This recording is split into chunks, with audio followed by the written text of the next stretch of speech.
And I wanted to share with you something. The subject we're discussing now is what happens after you die.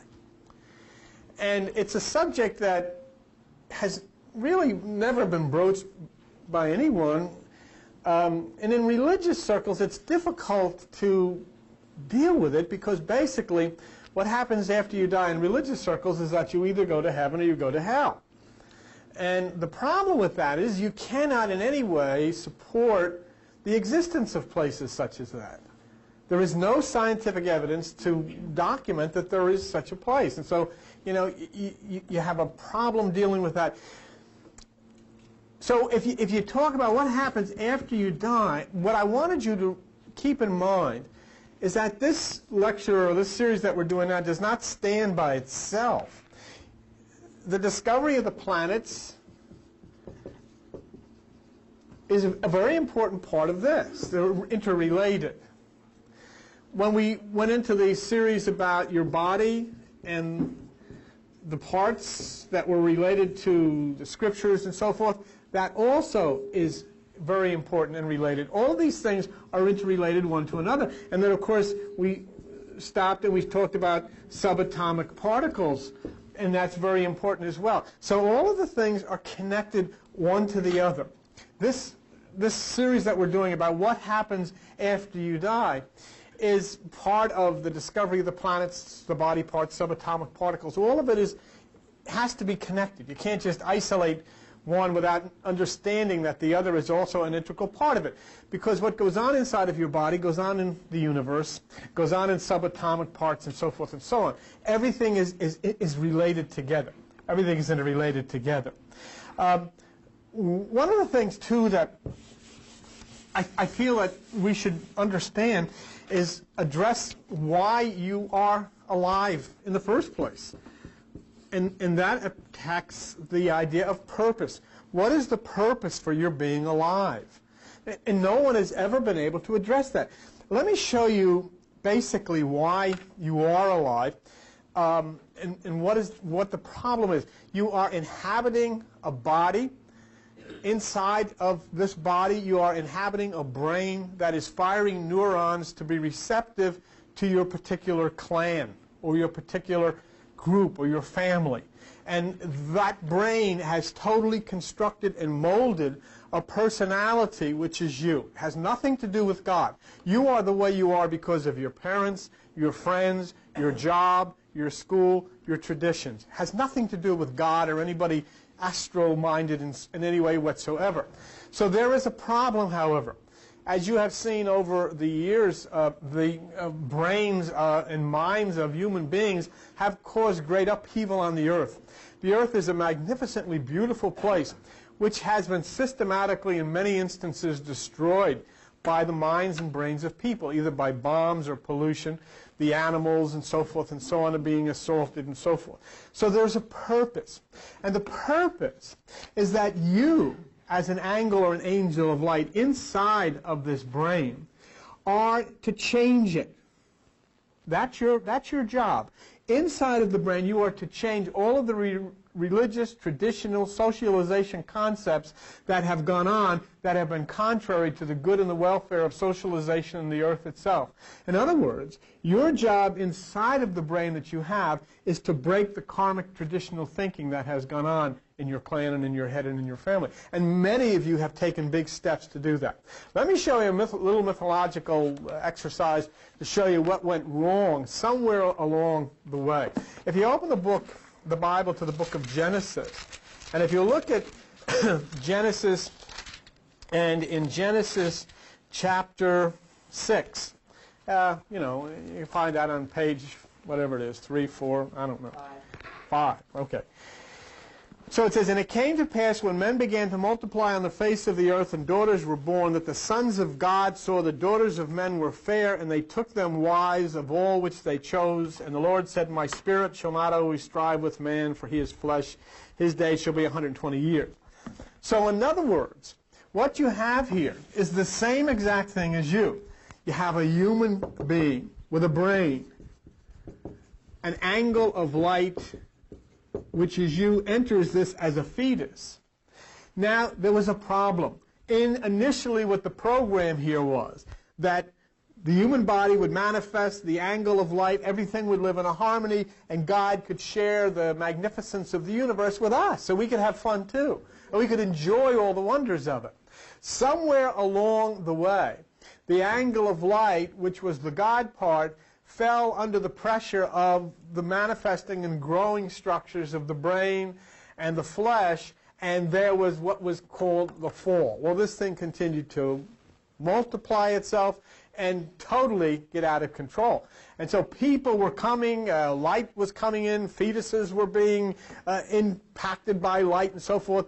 But as they came and as we came, the flesh, the brain became stronger and stronger and stronger, and it was impossible to overcome it. So what had to happen then was to wait until the Aquarian age. So we went through all of these various ages with angles of light coming from this direction and this direction, which in many cases were just strengthening the flesh, were just strengthening the brain, were just strengthening the power, the physical power, and we were dropping more bombs, we were making bigger bombs, we were slaughtering more people, we were polluting and damaging more of the earth, causing more of the structures of violence that we have. And waiting until finally the angle changed and it became the Aquarian angle, which has started to impact the brain and has started to cause now us to understand who we are and what our purpose really is. Your purpose, unfortunately, is defined by religion as to being saved. There is nothing to be saved from because you're not lost.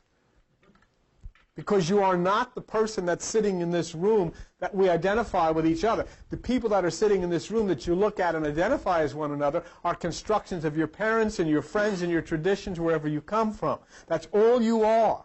But the you, the light in the center, is who the real you is, that has nothing to do with all of this stuff other than you're fighting, trying to overcome all of this karmic pattern which has been set up by the friends and family and so forth. So there is nothing to be said. Your job is to break the karmic patterns of the traditions that have infected the minds of people on this earth so that the earth then turns and changes in a whole new direction that God had initially intended. That is your purpose. So it is not in any way, shape, or form to save you because you're fine. As I said last week, as soon as this body that you have dies, you're going to exit through the pineal gland at 186,400 miles per second.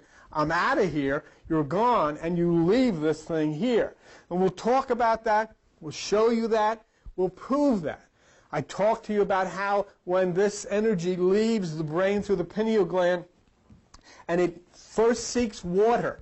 And I'll go into detail at a point with you with that, and we will prove that you will seek water. You pick up molecular energy. The atom picks up molecular energy from the water, ascending then into the air. You're hit by photons back into a fetus, and all of this is done exactly the way it was done in the primordial point. Let me give you and we're not going to dwell here, but I don't know how many of you can, somebody can yell out to me, find the book of Job and look at Job 26, okay? Let me just show you something, and then we'll run away from it because I don't want to dwell on it now, but I just want to give you a little hint. I mean, as I said to you, when the sun comes out of the solstice on December the 25th, where does it go? It goes to Aquarius. It goes to the water. When Jesus comes out of the tomb, where does he go? He goes to the water. Okay? So this is exactly what occurs. This is what happens to the subatomic particles. But I just wanted to show you another tip in the Bible. If you're looking at Job 26, what page you say it's on? 449. 449. In Job chapter 26, if you look at verse 5, what does it say? Dead things are formed from under the waters and the inhabitants thereof. Okay?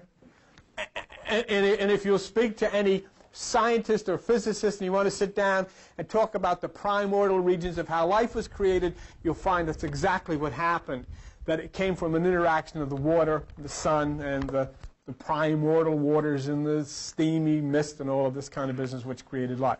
But that's where it goes. Now, last week we made a very interesting thing. And we had Judy Roscoe come up with Mike. And we had Bill Schultz and Joni Schultz, and we did a little shtick here. And what we said was that Judy got on a bus and went up to Canada. The bus had an accident, and she had total amnesia. And we said that Joni got on a bus and went to Florida, and the bus had an accident, and she had total amnesia. And so neither of them remembered who they were. And so Joni met a lifeguard named Mike and married him, and Judy met a hospital orderly named Bill and married him. So now you have Judy, who is no longer Judy because she doesn't even know what her name was. So she's Barbara, and she's married to Bill. And now you have Joni, who is no longer Joni because she doesn't know what her name was. She's Patty, and she's married to Mike. Now, the interesting thing is that neither Barbara or Patty remember that they had lived before. But they have. But as far as for practical purposes, Judy's life, which is now Barbara, her past life is gone. She died and is born again. She lived again. But what I thought we would do, and we won't make it too complex, we'll just feature Judy. Judy's back there smiling as she's, being featured. So we'll feature Judy, and we just want you to think of a few things, because what I'm trying to show you is that amnesia is obviously certainly an acceptable premise to consider when we think of us ourselves. Just as Judy is now Barbara and has a new family and a new life and a new career and new ideas and new hopes and new dreams and new fear, never ever even knowing that she had a previous existence. She doesn't know that. Same way of you and I, say.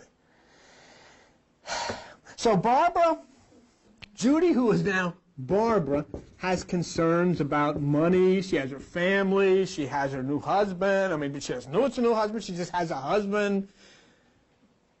And then she has another concern. She goes to church. She never knew that she used to come here. She goes to church, and one of the questions she has is like we all have. How long I'm going to live, what's going to happen, and what's going to happen after I die. We all think that, because that's a question in our mind. She doesn't realize that she already has died. She doesn't know that she used to be Judy any more than we know who we used to be. Right? She doesn't know that. Now, how many of you have relatives who have died? I would hope so, because otherwise the place is going to be overrun with people. Okay, now, all of you at one time or another have gone to funeral parlors and you've all held somebody's hand and you've said, don't worry, we'll be together again someday. Someday we'll all see each other again. Haven't we? Judy, who's now Barbara, could care less, because she doesn't even know who those people are.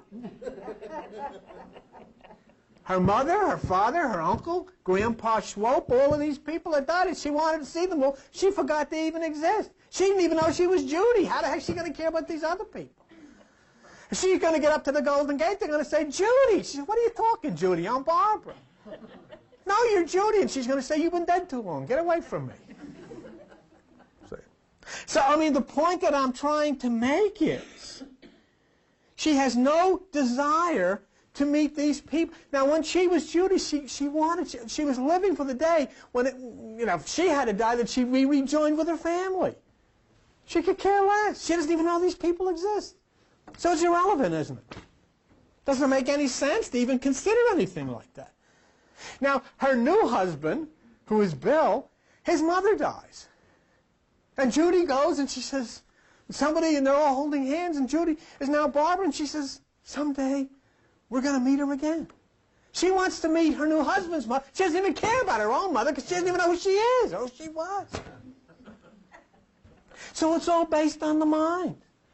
It's all based on consciousness. It has no relevance whatsoever to reality. And there are people who have total amnesia. And these things happen. Everyone sitting in this room has had total amnesia. How many mothers have you had? How many fathers have you had? How many brothers and sisters and relatives have you? You don't even know who they are. All you are concerned about are the ones that you can remember now. I had a father who died when I was 14 years old. I wouldn't even know what the guy looked like. Because he is left here. But we'll get into that. So the idea then of a person rejoining people they knew as family members logically doesn't make any sense. It's irrelevant. And the Scripture in the Bible admonishes us not to consider what we are on earth. You see? Look, here you come as light. You come into a little baby, the fetus in your mother's womb. The brain neurons start firing. You genetically start to become structured according to your family. It has nothing to do with God. It's all to do with your family. What you look like depends on who your father and mother married. See? So that's all set for you to bring. Then you come out of the womb. Somebody gives you a name. God didn't give you this name. Here you are, you've all got a name. Your mother, your father gave you the name. They created the name. And you've got a last name. You may be Jewish. A lot of people don't like you. You didn't even wet your pants yet, and people hate you because you got a name. I don't like them. Say, oh, you may be Italian, whatever you want. So let's say you're Jewish, you're Italian, whatever you got, and here you are. Now, people, I want you start being trained. You shouldn't do that. In your house, you shouldn't do that. In some other house, depends. See? So everything, but your neurons in your brain start firing and firing to respond to all these things that are coming from the outside. And before you know it, they have created you and you're chaotic. All of this is a creation of the earth. All of this is the creation of people. Has nothing whatsoever to do with God. The part that has to do with God is this part. Now the point is this part which came in, is it totally overwhelmed by all of this brain stuff which was created by your family? In most instances, yes. Until somebody comes along and tells you that the real you in here, the job that you have to do, is to erase all of this stuff that was given to you by your family, by your school, by your church, by all, and that is so hard, isn't it? And that is basically the salvation. Because what happens here? I'm not going to say names right now, but let's say that your grandpa, who you just can't wait, if you die, you want to get back up and see Grandpa Swope. Okay, but let's say, I'll just give him a number, we won't give him a name now. Let's say Grandpa's number is 32. And let's say, for the sake of just hypothetical discussion, that your light angle is number 14. In this brain, you recognize Grandpa Al, or Grandpa Joe, whatever it was. When you exit as light, you will recognize him instantly as 32, not as Grandpa Al. And he will recognize you instantly as 14, not as who you are. And the two of you will be able to converse as to how well you did in breaking the chaos that's running loose on the earth. And you'll say, I didn't do too good. I got screwed up, although I found this place in the basement in Fork of River. Okay? And basically, so what I'm saying to you is, yes, you will rendezvous with these people again, but not in the chaotic condition they were. And then they'll be moving back here to do this, and so forth and so on. So you have a whole, but what I'm just telling you here is not a lot of pie in the sky. I mean, I don't do that here. I will prove this to you. We will prove this to you scientifically. This is a fact. Okay. What will happen is a fact. So you will never lose who you are, because you're not who you are. What you are is what your parents and these crazy people wanted you to be. And here you are. Here I want to live forever. You know, why? Why would you want? But instantly as you leave, see, Princess Diana died. Princess Diana is in a coffin. It's over. She's dead.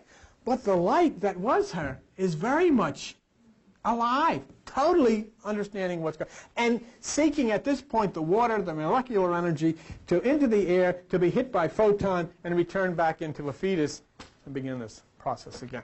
Yes, ma'am. Do you want to come up here? Yeah. Well, would you stand up because I can't have a question if you don't want to. Would you like to turn around and look at? If Grandpa's number 32, you're saying that he's gone too, and that's when you're able to recognize him. Yeah. Only if you're both gone. Yeah. What do you mean gone? You're out of the body. You're dead. Yeah, that's what I mean. Yeah, you're out of here. Okay. Because the only way you would recognize him here in your five senses is Grandpa. You look at a picture, that's Grandpa. But you have to remember that just like you were constructed by your parents and your friends and everybody, and you are what they wanted you to be, so is Grandpa. Don't remember that Grandpa was not a creation of God either. God's purpose is that you and Grandpa break the karma of which because what the parents and what everybody has given us and the schools and all of the instructions they've given us have caused a chaotic condition on the earth. And that is what has to be broken. And we'll address that as well. Yes, want to stand up, please? Okay, now, turn around a little. Grandpa seeks another body and comes back. Then how can he be in two places at one time? Well, because it's light. He's every place at one time. Okay. Okay? It's a very good question, but just think of something for a minute. What we're talking about is light, all right? Light is everywhere. The light that is here, the air that is here, the light that is here, the invisible nature of this is just as much here as it is at the far end of the universe. You can't say it's here because can you grab it? Can you grab it in your hand? You can't grab it.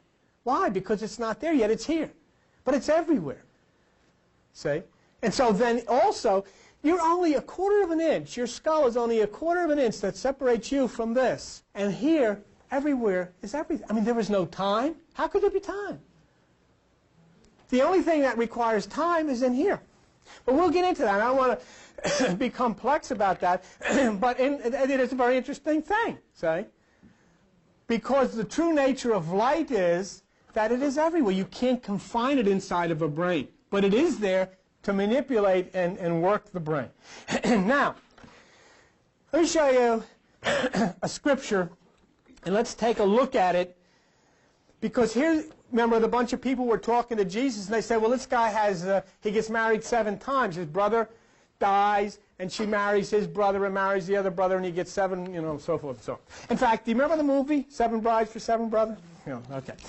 If you look at page 799, on page 799, you'll see Matthew chapter 22. And in Matthew chapter 22, you look at verse 29. And Jesus is telling them, you err. In other words, you don't know what you're talking about because you don't know the scriptures and you don't know the power of God. Isn't that nice? Thank you very much. You don't know the scripture. For in the resurrection they neither marry nor are given her marriage, but are as angels of God. What are angels of God? Light. Angles of light. So here is Jesus telling you that when people leave the body, they're angles of light. They can't get married. They can't do all of that stuff. That's for people. See? And there's something else. But look what he says here. But as touching the resurrection of the dead, you also don't know what you're talking about. But haven't you read, I am the God of Abraham, Isaac, and Jacob? God is not the God of the dead, but of the living. God is not the God of the dead, but of the... What is that saying? This is what he's saying, and he could have been a quantum physicist. He's saying nothing can die. It is impossible. Because your consciousness is atom. It is light. It is impossible for it to die. The body that you're inhabiting is material. It is physical. It will waste away. It'll be made into something else in the earth, and off it'll go. You, as this particular form of atom, light, will go on. So here's Jesus saying, when people leave the body, they're angles of light, which I'm telling you, it is impossible to die. Now, I know that doesn't make you want to die, because you can't you can't, you know, you're still in the body, you're still in this brain, and neurons are firing with all the traditional thoughts that you had from your family, saying, this guy's nuts, people die, don't listen to this. But you can't. And if you could pick up any book by any quantum physicist in the world, and they'll tell you death is absolutely impossible. And not only is death impossible, but we will prove that when this light leaves your body, it is aware. It is conscious. It is intelligent. It is now. So now you become depressed, sitting here a Sunday morning with me, because you're saying, I will never see Granny Farmer again. I will never see Uncle Henry. I will never see Mama, Papa, all these people. But who are these people? See? Who are these people? Who are you? When you entered the fetus in your mother's womb as light, as you were traveling in there, you could have been anybody. You could have been anybody. You want a scary thing? If my mother and my father, after they had produced a fetus, the light was dispatched, if you made a left turn, you could have wound up and been me.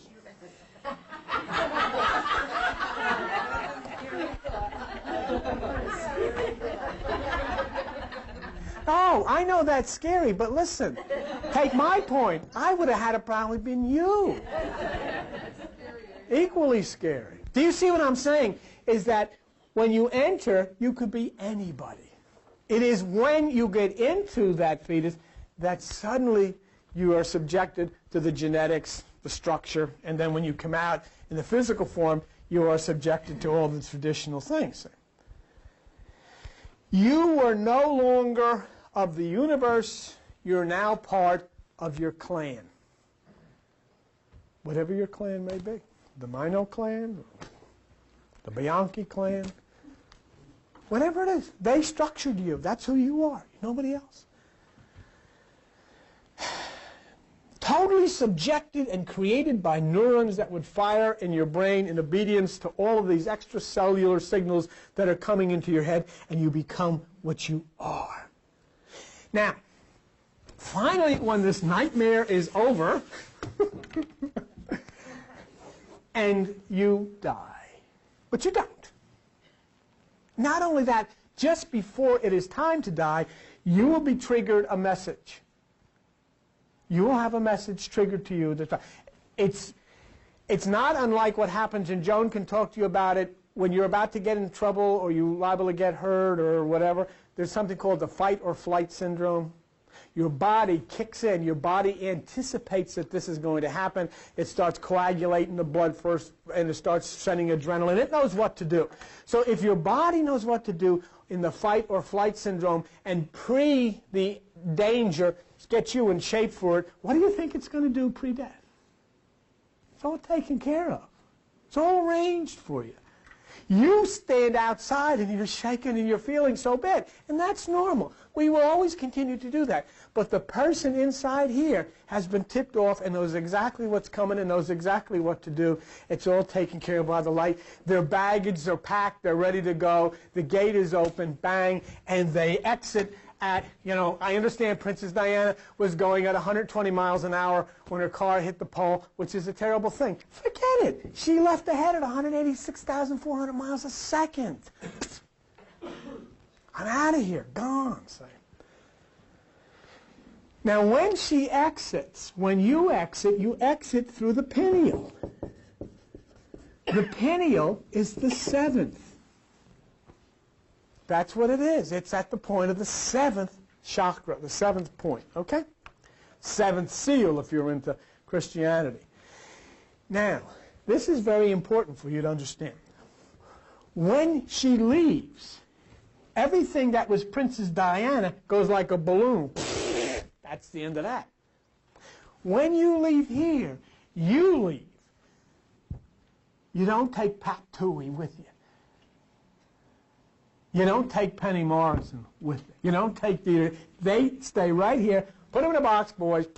That's the end of that. But you're out of here.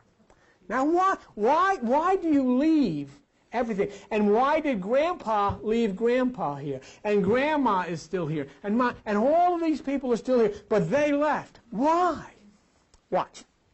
Turn, if you would, to page 637 in the Bible. And in the Bible, look at Jeremiah chapter 17. And in Jeremiah chapter 17, it says, on page 637, verse 21, "Take heed to yourselves and bear no burden on the Sabbath day, nor bring it in by the gates of Jerusalem." Whoa. Do you know what the Sabbath is? The Sabbath is the seventh. The gate of Jerusalem is the pineal gland. Jerusalem, which is above, is free and is the mother of us all. And when you exit at 186,400 miles an hour, you take none of the, excuse the expression, crap that you accumulated here. It's not allowed up there. Your name that your mama and daddy gave you stays. Your nationality, where you were born, stays. All of your hopes, your dreams, your fears, your guilt, all of it stays. You take no burden through the gate on the Sabbath. You take no burden through the seventh into the holy place. It's not allowed. Because why? You're going to stain it. Can you imagine if this was the religion wants, we're going to die and go to heaven? Do you imagine the condition of that place within 6 months?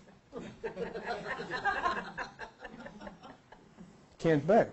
But when you leave here, you instantly become the light atomic force that you were, the individual, the person that you were, number 32, number 36, whoever you are, and all of this stays and is gone. And what has been accomplished with this that you've left here?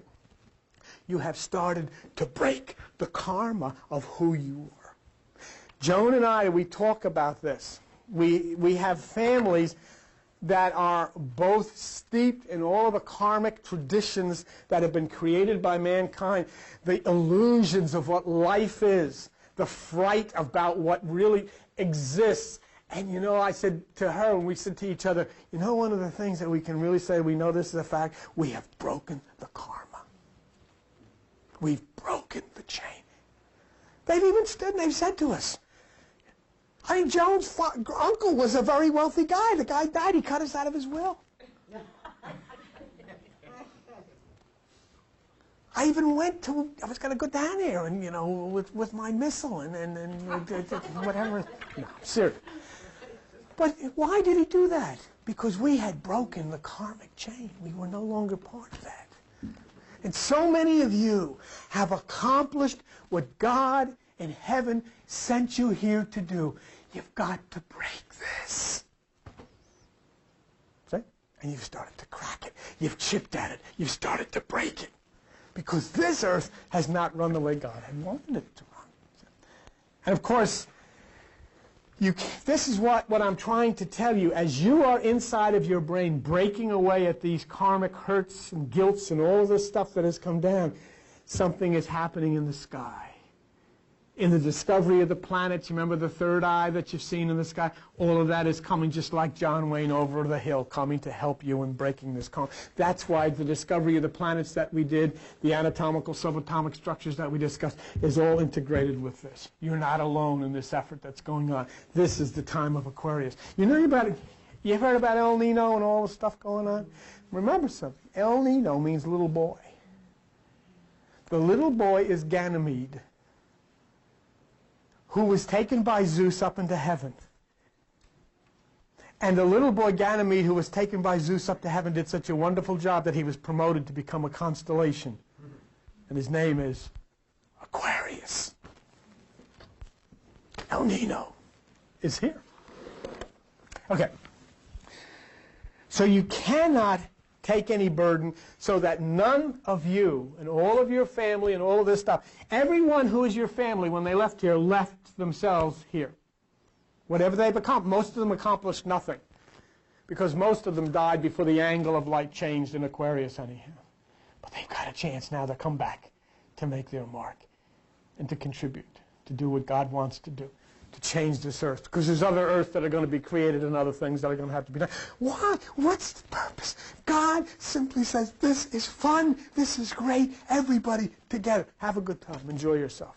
And we haven't been able to do that yet. Okay? Okay, so then you say, well, then there's nothing. And I say, then there's everything. Jesus has already told you that outside of the body were angles of light, not as physical people. All that is the burdens of life stay here. So who goes into the realm of light? The brain that is you and is involved in all this crazy business stays. But you leave. Now let's just address this other thing. You all have families, and I'll tell you, this is the fun part of this. Each one of the members of your family are part of the cluster that you are a member of in the kingdom of light. Okay? They're not, you didn't all come together just for no reason. Everybody that you are a part of or were a part of, your husbands, your children, your uncles, your aunts, all these different people. And some of them you might have had bad times with. But remember, you had bad times with because they were a prisoner and couldn't overwhelm the activity that was going on in their brain. But when you leave as an angle of light, they are part of the same cluster that you are part of there. All right? Now, so who leaves? Now, let me give you some names. Don't worry about it, okay? Don't worry about it. Just don't worry about it. Judy, here, there, left, okay? Joan, here, there, Larrick.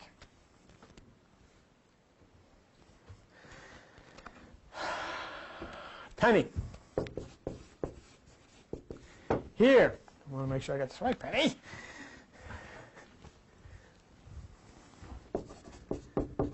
Bliss. Vinny. Here. There. First. Now. What happens? Let's take these names then, which are light names, and say, okay,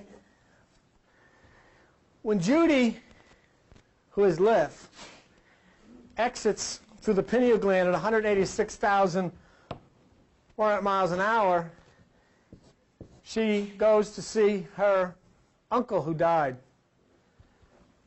Lift sees Strawn. And Lift and Strawn know each other like that.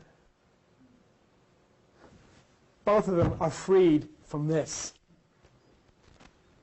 Both of them are still in the same cluster. Both of them knows what the job is, what they have to do. Penny leaves. Melissa exits through the light. Tell me somebody in your family who's died. My mother. What's her name?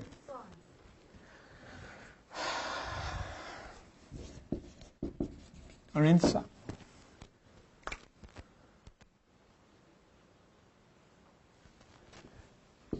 Nothing to do with Florence anymore, nothing to do with all the stuff, nothing to do with any of that. The discussion is how well did we do in breaking, and Melissa says, gee, you know, I really started to make some progress. Arinsa says, I never knew anything about that, but I do now. Yeah, the back. So we start to communicate and understand all of these are part of your cluster out there in light as they were part of your family here. But they are not the same person. They do not carry the same burdens. They do not carry the same traditions. All of that is gone because now you are part of the atomic nuclear light life kingdom energy cycle. That's gone.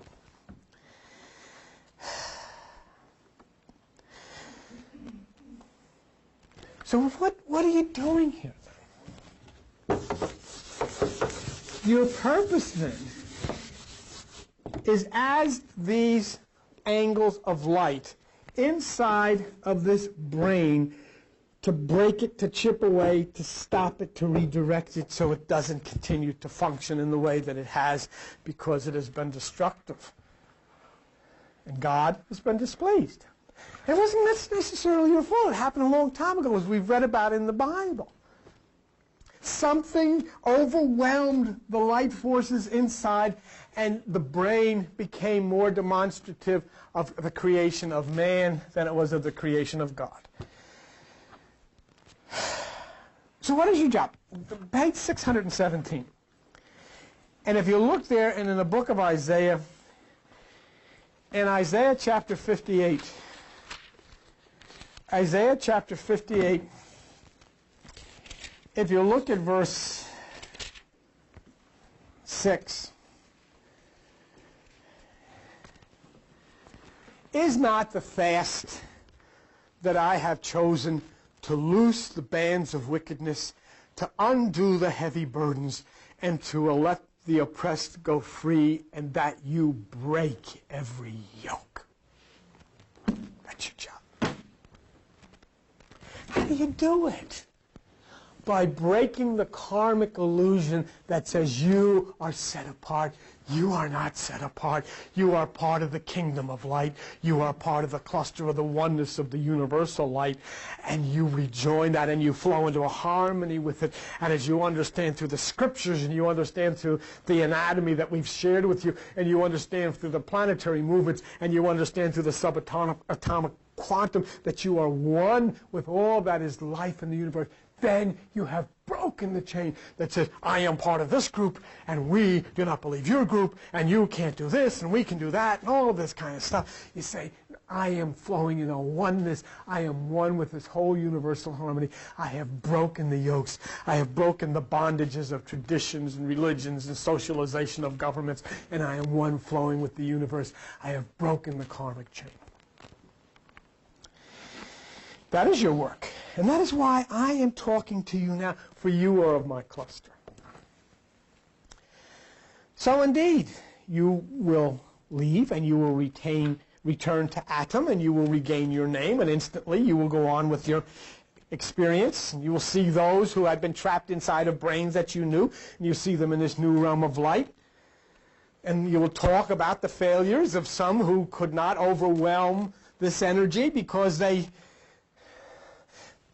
You see, your light force that you are is very much alive and very much active in another place.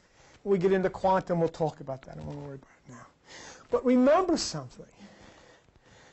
What you're doing inside of here in trying to break this as an agent of light from God is because of this. If you would, please.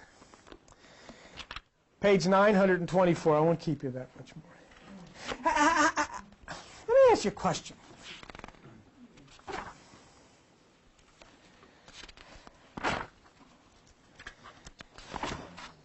Have you ever heard of existentialism? Existentialism is very interesting. Existentialism says that it's impossible for you, it's impossible for anybody to perform in a successful manner the rigors of life. Do you realize that from the time that you're able to understand anything, you have to decide what's right and what's wrong? What to do and what not to do? Where I should go and where I shouldn't go. You do that, you never stop doing that. And the problem with it is, there is no objective answer to that. If you're a Jewish person, the Jewish will say, you shouldn't do that. The Catholic will say, it's okay to do that. And the Protestant will say, well, it's okay to do it, but you shouldn't do it like they do it, you should do it like we do it.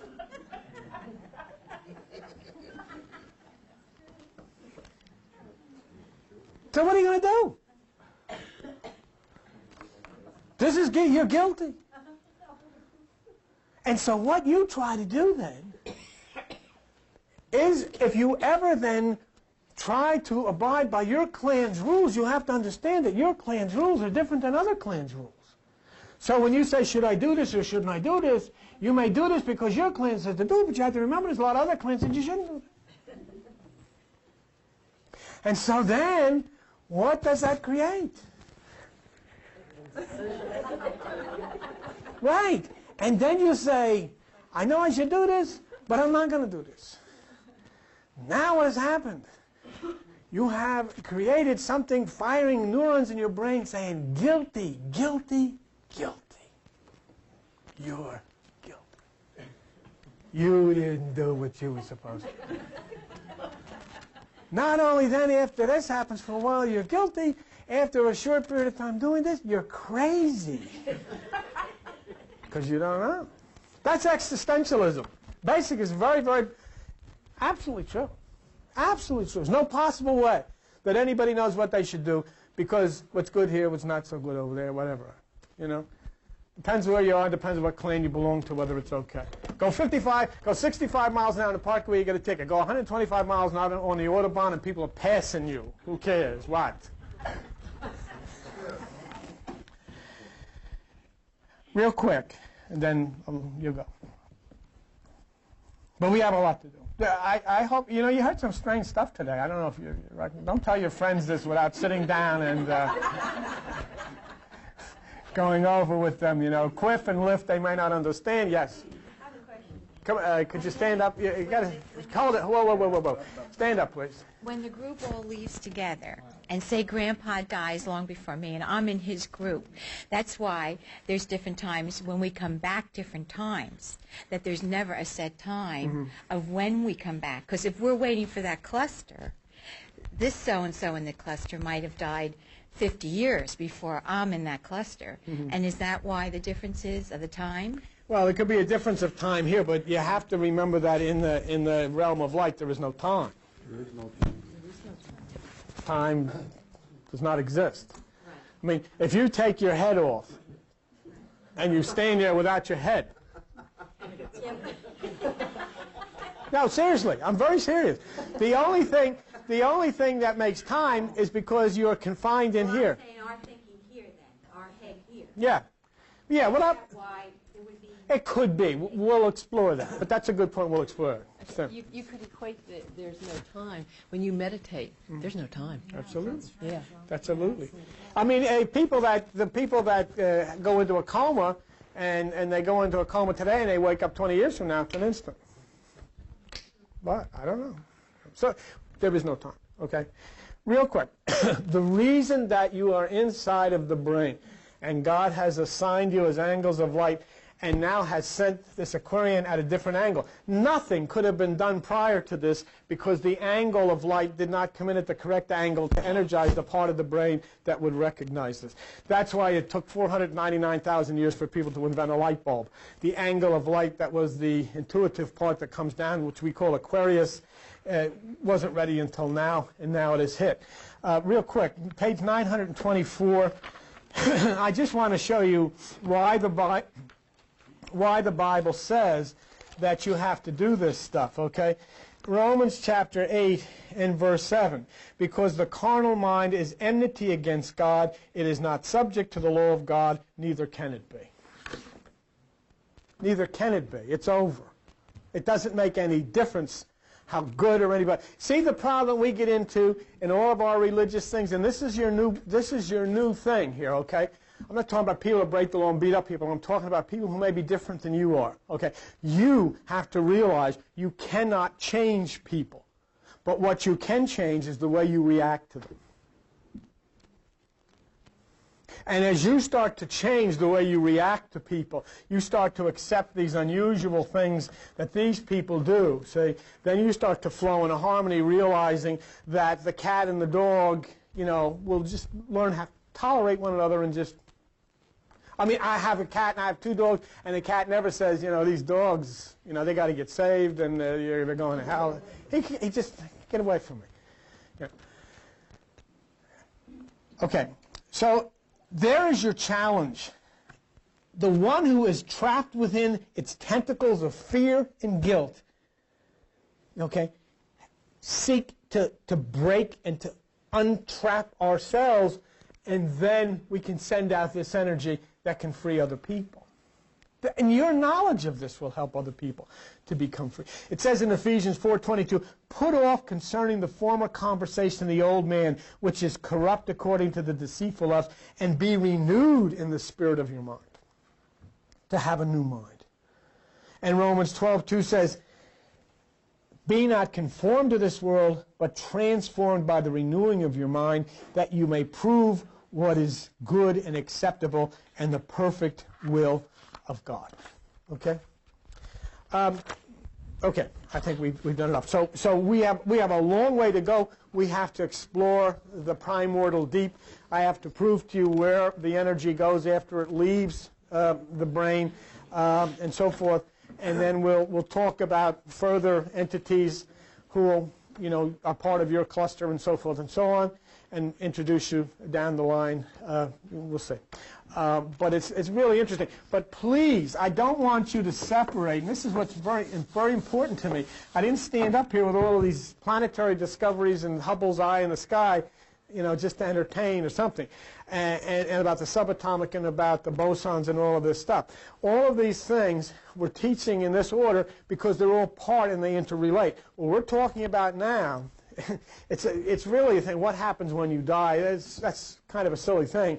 Maybe we should kind of change it as, what happens when the body that you have no longer can hang on to you, because you don't die. And I want you to really understand that.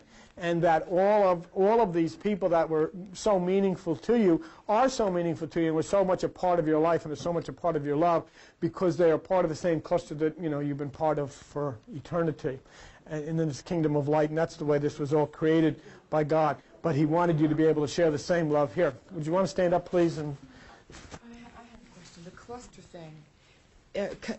Like Princess, you talk about, use her as an example. If she went over the water and got hit by the thing again, and would she come back in that same family, in that same cluster? well, she could come. Or does she wait till all of them get there and then they come back as a group? No, she would come back instantly. I mean, almost instantly in the realm. You have to really look at that, Judy, in the same way that you look at life. Jesus is in the tomb 3 days and 3 nights. Why? Because the sun is in the solstice 3 days and 3 nights. Everything comes out of the tomb in 72 hours. That's what leads me to think that this energy totally leaves the body in this particular area in 72 hours. It's probably a good idea, if somebody dies, you stay around the house area for about 72 hours, and then it's gone. And it goes to the water. The sun goes to the water, Jesus goes to the water. It goes to the air. The sun goes up to Aries, Jesus goes up to sit at the right side. It then goes to Leo, it comes back into the body. And all of these things then, say, probably take about 9 months. Okay, but my question really has to do with the cluster thing. Mm-hmm. Because we're supposed to be breaking that karma, mm-hmm. Would she come back and have the same, be in relation with the same entities to continue to work on that karma? Very possible. Very possible. She could come back as a daughter of, what's her kid's name? You're supposed to hold in front of you. Oh, no, she's not. What is her kid's name? Princess William. She might come back as Princess William's son. Okay. I mean, who knows? The karma that we're breaking is it only religious tradition, or could it be things like alcoholism? No, it has nothing to do with any of that. Except for a minute, let me explain it to you. The karma is the illusion, okay? The karma is simply the illusion that says, I am doing this or I am doing that. You are doing nothing. Because when you leave, this body goes right down the chute again. It has nothing to do with that. The karma is simply not recognizing that you are part of Adam, you are part of the universal whole, you are part of this oneness. You are not part of a particular religion, social group, part of a nationality, live in a particular place. You are part of life. You are part of the entire complex of life. What do we find? God's name is what? Adam. You return to Adam. And you are Adam, and you are part of this. Once you understand that, then you're freed from all of these types of questions, even that you ask them legitimately, but you become freed from all of that. That's totally irrelevant. Who drinks, who smokes, all of this stuff is all man-created crap. It has nothing to do with this. Breaking the karma is simply allowing people finally to understand, I am part of a universal oneness with the cosmos. I flow in a harmony. I flow in a harmony. And I do have clusters of light that are part of me and part of my love, see? And when we come back, we start to chip and break further, assisted by the eye in the sky and all that that's coming down. We are part, and we'll flow. Once we understand that, then we no longer have a tribe or a clan to belong to on the earth. Because now I belong to the cluster, if you would, of light. I belong to the kingdom of light. My nationality is light, and my name really is I am Adam. I am son or daughter of Adam. So that's basically it. And it has nothing to do with coming back and have to work out, oh, I used to drink, so I have to work. It has nothing to do with that. It simply has to do with breaking. I used to think that this is the way this happened. I realized that was an illusion. I realized it was superstition. I realized now this is the big picture, that I flow in a harmony with light, and I flow as Adam in a harmony with the great Adam, and I flow back to it and then restored for one reason only, to break the complex mindset that has taken over in life and has caused so much fear and hurt and guilt and violence. Remember that when Uncle Jimmy did cut us out of the will, that the baby rabbit died in our backyard, and that was our main concern. We didn't really care about the money. That's funny. Yeah. That is true. I got to examine my head. We got cut out of a lot of money, and the only thing we were concerned with, we had found this little baby rabbit. We didn't find it. Who found our it? dog brought it in the house, okay? And it was like a little mouse. That baby rabbit would be alive today, except I tried to feed it. Too much. And I opened its mouth and took a thing, and I said, you've got to drink. Well, I filled the whole thing up with, it was only this big. But do you remember that when my brother called and told us about that, that didn't matter. What mattered? We can't talk about that now. We got to take care of this rabbit. The rabbit. When the rabbit died, that was like. See, that's what I put in with the universal. Let me ask you this: do you think Uncle Jimmy, as Quiff, would have maybe a change of heart? Uncle Jimmy, maybe he'll come back in our next cluster. But my Uncle Jimmy was very good to me as a kid. I loved him. He was like my favorite uncle. He wasn't my favorite uncle, I'll tell you that. But because he was always really good for me. But another thing was, before my brother called and told us this, a message came in my head. Uncle Jimmy knocked you out of the will. And so when my brother called, he says, I have something really disappointing and horrible to tell you. And I said, you don't have to tell me. I know what it is already. And, but, and it's just like, it didn't matter. All that mattered was that little baby rabbit. Right. And then God taught us a parable about that baby rabbit, too, because the baby rabbit, you overfed it. And he taught us that everybody that was going to come to the church, they have to get things on their own time. Don't overfeed them. That's important, and that's why if people don't come, they don't come. And if they don't come for a year, they don't come for a year. It's just none of my business. It is none of my business. I stand here, I'm not asking you to believe any of this stuff. I'm simply trying to get you to think. I'm simply trying to get you to say, gosh, we've looked at thousands of years of this. This has not been the way that life should be in this beautiful place. Maybe there is an alternative. Maybe we have been very superstitious because we haven't understood the ways and the writings of the people of the ancient times. Maybe we never realized that there were such things as subatomic particles that are intelligent and move in intelligent ways and think and do all of these wonderful things. So maybe now, I sit here and, it's not my job to say, well, how many people come? It is none of my business. And if you don't want to come, I'll sulk, but, that's up to you. But if you do, I think we'll have some immensely exciting things coming very close. And if you look at where you've come with me, through the planets, through the body, through the subatomic particles, and now to the movement out into the area that nobody has ever touched before, it's pretty interesting stuff. And we still have a lot of things to do to document and to share with you. Is this over? Have we stopped the... oh, it's over. And now a word from... what?